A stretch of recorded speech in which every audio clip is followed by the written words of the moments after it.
I was born in Gainesville, Florida, and we only lived there for a year. And my parents got divorced when I was 6. I moved to Texas with my mom when I was about 10 or 11. And I was baptized Catholic, but my parents weren't observant. And I went to church once a year in high school. And I went to Strake Jesuit High School. Both my sons went to Strake. So one of the turning points in my life was when I met my wife, Cindy. I can't really put it all into words, but she was so together and loving that she instantly made me want to be a better person. And I was instantly recognized that I was better off with her than without her. And now we're about ready to celebrate in July our 25th wedding anniversary. We actually got married on July 4th.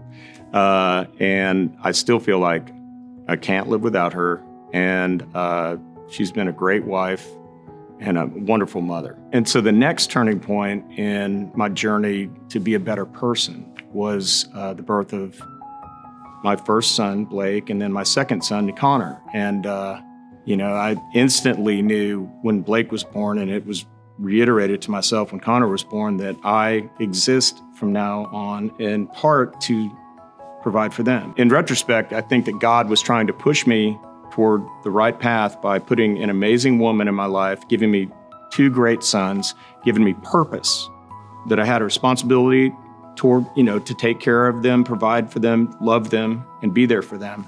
Last April, I had COVID, and I started having what I now know is what's called partial focal aware seizures. They're seizures where basically my right leg would jump around and basically nothing else. I wouldn't pass out. I was fully aware. And I thought it was nothing at first, but when I had the 5th one, they were about once a week, my wife said, you got to get your head checked out. And I went in for a CT on a Saturday thinking they would go, we don't really know what's causing your seizures, but it turned out to be a probable tumor, which turned into, yes, it's a tumor. And so fast forward to May 23rd, I had surgery at MD Anderson. And right before surgery, my good friend Tom Cervoni texted me and had a number of numbers on the text chain that I didn't recognize, and turned out to be Robbie Dobbs' prayer group. And they prayed for me before surgery. I got texts on the day of surgery, and then, repeatedly, thereafter. And that made an impact on me.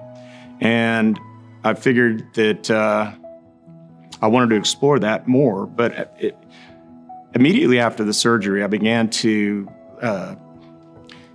lose my difficulty with the concept of faith. And I don't know how it happened, but my doubts weren't such a barrier. And I eventually asked if I could, attend a prayer group, and they said yes. And I went, and I've been going regularly since then. And I started, coming here, and then I eventually moved to the Westview campus. So what immediately impacted me about that prayer group was that I knew a couple of the guys there, but it was clear that they're invested in what they're doing. They're invested in the scripture, understanding it, and talking about it. And that's what I was interested in at first, because I told them, look, I'm on a journey, but I'm at the beginning, and I'm here to learn. And they welcomed me with open arms, and they have since then. And I've learned every time I've gone, and I've learned every time I've gone to church too. And believe it or not, when you get a near, fatal terminal diagnosis, it sounds like a curse to some people, or a punishment, or life's not fair, but I don't see it that way, as odd as it sounds. I feel like a giant weight that I did not know was there has been lifted off my shoulders through my entry into and full, jumping into the pool of faith. And, like I said before, whatever time God gives me on this earth, and I'm not asking for more time, I just want to be a good servant. I want to spend my remaining days on this earth, however many days those are,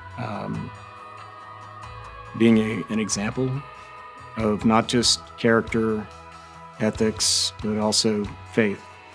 And in the hopes that my sons and others will take up the mantle and also become faithful.